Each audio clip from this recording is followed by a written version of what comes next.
الرحمن الرحيم marka hore waxaan aad u faraxsanahay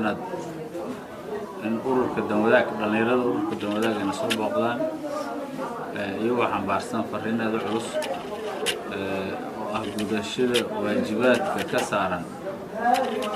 wacyigelinta dhalinyarada maadaama ay dhalinyaro yihiin marka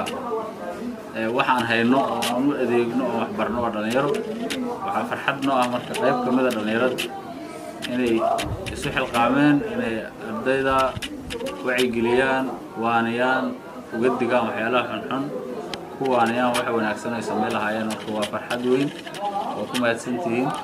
waxaan idin rajaynaynaa waxqabad wanaagsan waxaan idin rajaynaynaa inaadan halkan ku joojinin aad wadaan ku soo laalaabataan si ay wax isaga bedesho hab dhaqanka ardayda ama dhalinyarada soo koraysa kaliya waxaa ku daraynaa inaadan ku koobnina kuwa iskuulaadka jooga aad ku dartaan kuwa aadka u daran oo